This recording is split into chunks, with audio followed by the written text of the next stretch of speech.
The purple rosette of the politics show.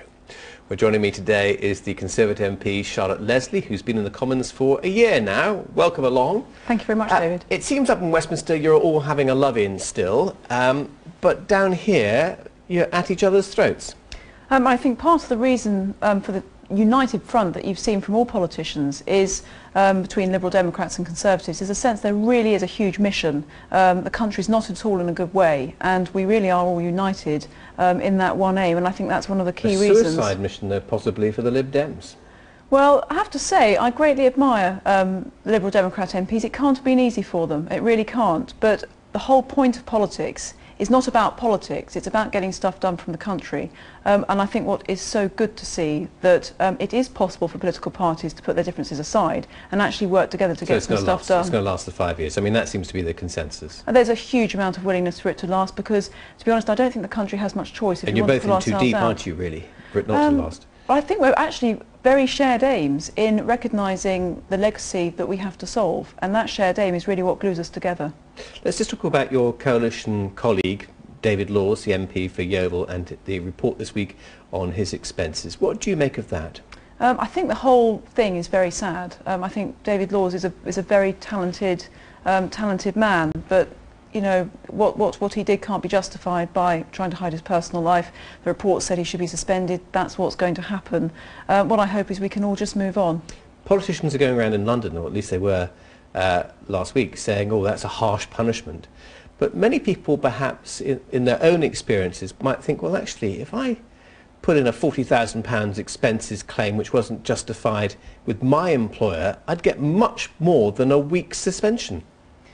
I mean, I can't comment on the independent report, but I think it's right that there can't be seen to be one rule for one rule for another. And is there, do you think? Is there one law for David Laws and one law for the rest of us? I think it's very difficult to say that, and also don't forget this happens terribly publicly. So politics is a different kind of game because everything happens on newspapers. So in any other job, if something goes wrong, you don't expect to be on the front of every national newspaper when it happens. It's a very interesting question, and politics is a very odd game and a very brutal game as well. How upfront do you think MPs should be with their constituents?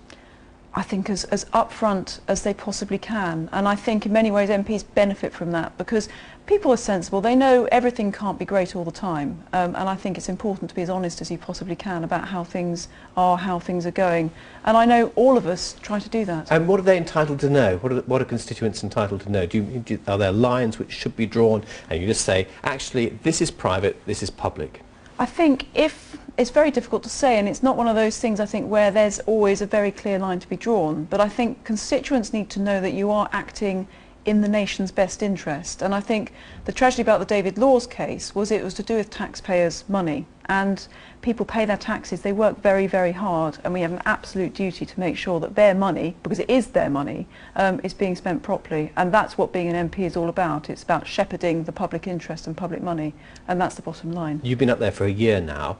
Is it what you thought it was going to be? Is it better or is it worse? It's a very mixed place. It's an extraordinary place. It's a unique place. And if I have one concern about it, is that being there for 4 days a week, which we are, sometimes voting until 4:30 in the morning, it's very, very hard to keep in touch with your normal life as you had it before. So the biggest challenge is to make sure that you're in this weird place for 4 days a week, but you don't get gobbled up by it. That's the big challenge. Okay, well, don't get gobbled up by it, will you? But you I'm going to try not to. Please tell me if I have. Don't go.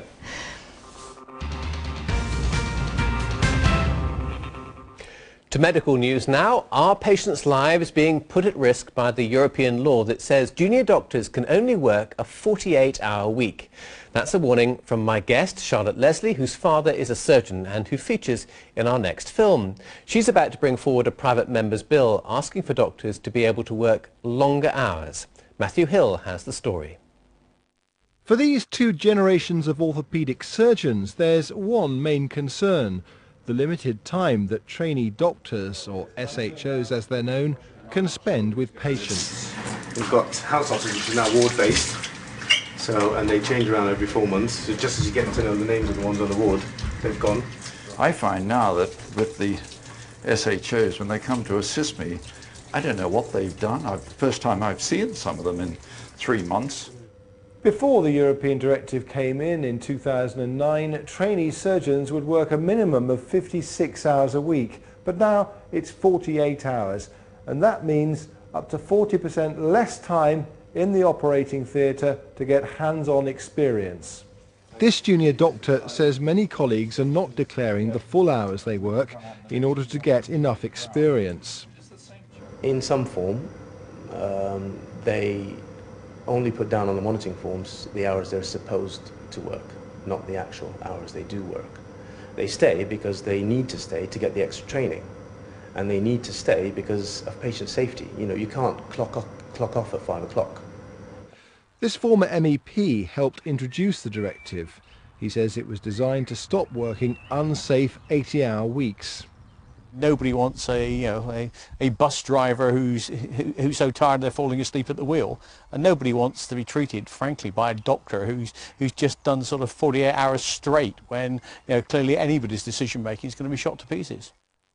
But Chris Birch, whose 86-year-old mother Gladys is bedridden with a serious stroke in hospital, says because doctors are now working shift systems, there's no continuity of care for patients. You can't possibly get from a file, particularly at handover between two doctors, what this person is like. And I'm the only one who really knows her, because I'm her son.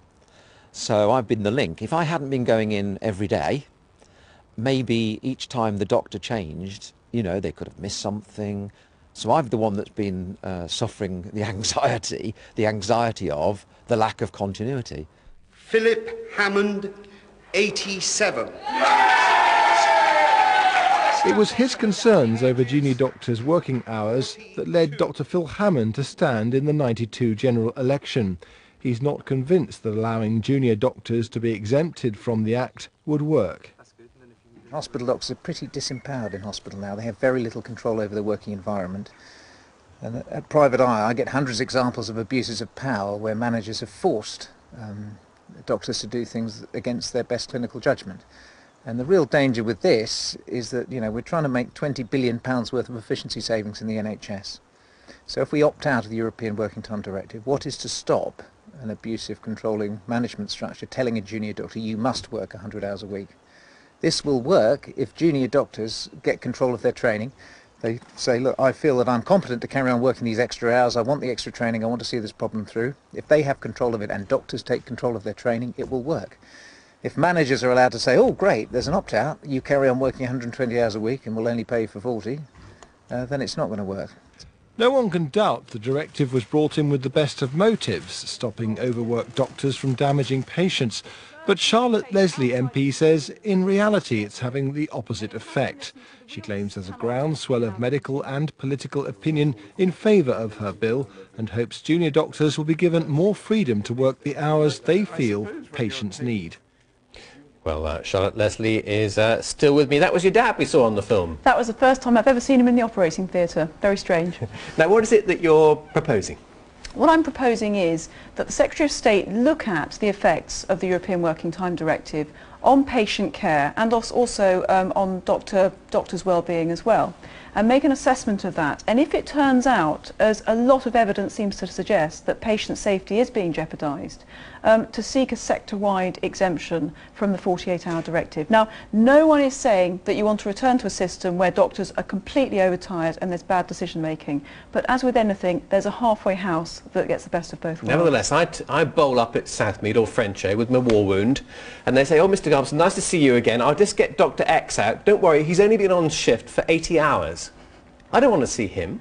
Absolutely, you don't want doctors who are overtired, and I think Dr. Hammond makes a really good point. You've got to have the people who know what they're doing, that's the clinicians, the doctors, driving things like management structures. It's no good having management structures. He said it would be the manager who says, oh gosh, we're short, let's get so-and-so in to fill that shift. And if that person says, oh no, they'll say, well, I'll get someone who's keener then. The whole point, David, of our reforms is to make sure that it is doctors and professionals who are at the heart of our hospitals and our health system. So obviously things have to work in conjunction. But the situation as it is really very worrying, because junior doctors themselves, over 2/3 of them say their training is being jeopardised by this directive. But they're practising on us, the patients. They must. I've got kids in their 20s. I know they need their sleep.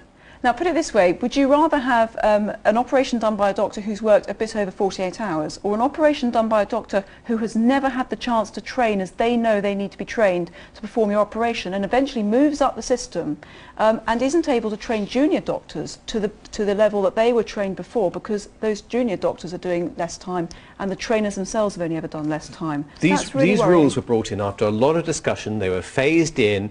It was done very, very gently, but there's been unintended consequences.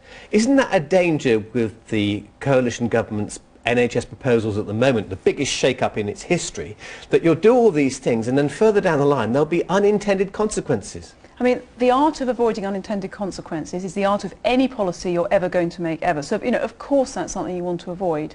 But this is something that's really tangible. As a patient, if we sort this out, you won't be subject to doctor upon doctor upon doctors coming to see you. And also, you'll know that you'll have a doctor available on call who's in the specialism that you've gone in for. So if you're a cardiac patient, you need to know there's a cardiac specialist on hand, not an orthopaedic specialist who's going to be looking after you. That's going to make a tremendous difference to patient outcomes. But in real life, how do you work that when doctors not only have got however many hours they're allowed to work, they've got to take breaks, they've got to take holidays. You're never going to see the same person twice. It's very difficult to see the same person again and again and again, but you can minimise the handovers. And people like the Royal College of Surgeons have been looking into this. They've got some quite interesting solutions, but the 48 hours, clinicians are saying to me, it just isn't working. Okay. Thank you very much indeed for joining us, and give us thanks to your dad as well. And that's it from the West this week. The Politics Show, though, continues with John in London. Before we go, a special congratulations to the MP for Chippenham, Duncan Hames, who's just got married. Bye for now.